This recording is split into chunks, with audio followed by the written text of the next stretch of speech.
Dr. Yeah. El-Sheikh, back in. Of course, yesterday we saw massive demonstrations in Egypt's Rafah against Palestinian displacement by all kinds of Egyptians, rich and poor, right away across society, standing up for the Palestinian people and against the displacement of Palestinians to Jordan or indeed, of course, Egypt. Might this give the US administration and Trump food for thought? Might it garner support for against displacement from the international community? Hopefully, the message would be received to Trump, and he received it well, because such demonstration, huge one in Rafah. Also, there were demonstrations in Jordan as well.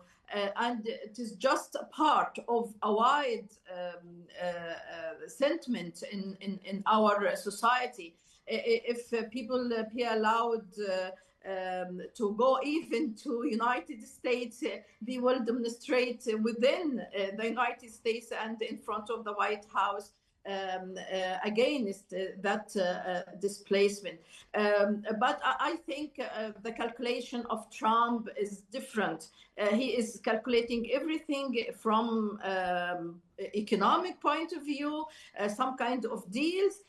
Kushner spoke before about some project in Gaza, which needed to be the people to be removed from Gaza, and he talked as Gaza with no people, or it belongs to Israel only, or to the United States itself.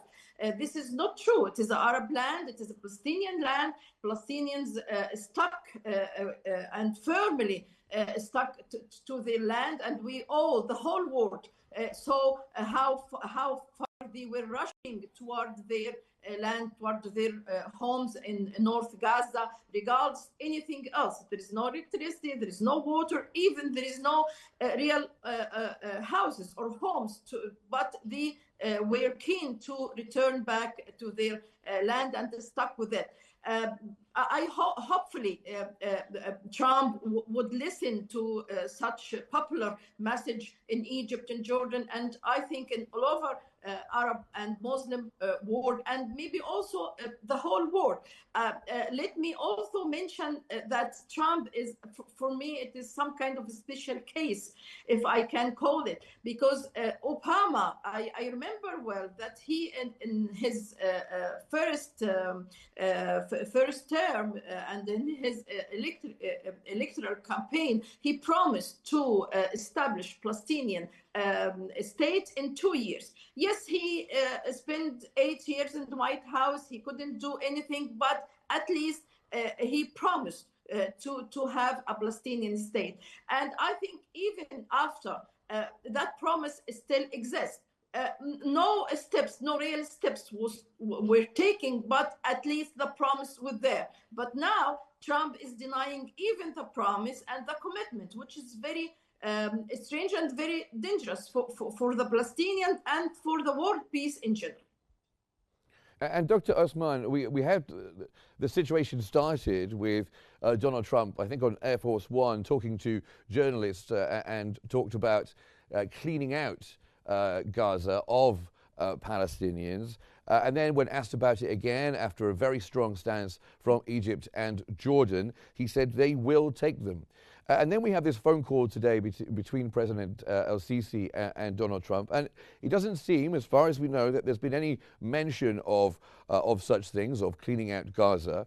Do you think there might, because of the strong response by Egypt and also protests as well, could there be a reconsideration by Trump on this matter?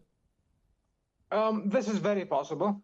That might be the case. Even though, to be honest, I have my doubts. However, I can be wrong, and I hope that I'm wrong. Probably it was either that the entire matter was not discussed in order not to create a crisis in Egyptian-U.S. relations, because, as you can see, there are irreconcilable differences regarding this matter. The Egypt utterly rejects it, and Trump is adamant that we will accept it. I don't see how we accept it. And of course, the tone by which the U.S. president has spoken over the past few days about this matter was far from appropriate or respectful to either Egypt or Jordan. It was basically borderline violation of our sovereignty. So I do not. So maybe it was not even entertained, and that the entire phone call was for the purpose of discussing more general issues like pursuing a peaceful solution, stabilizing the ceasefire, and also maintaining Egypt's strategic relationship and partnership with the United States, preserving it and preventing a potential extreme deterioration in the bilateral relations between both countries, which do not only focus on the Palestinian issue, they are across the spectrum. Okay. And also, I'm just going to finish this Yes, thought. just briefly. Yeah. And also, but on the other hand, it might have been discussed. Maybe President Trump was convinced that this is unacceptable to Egypt and that he will be willing to play game and explore other options.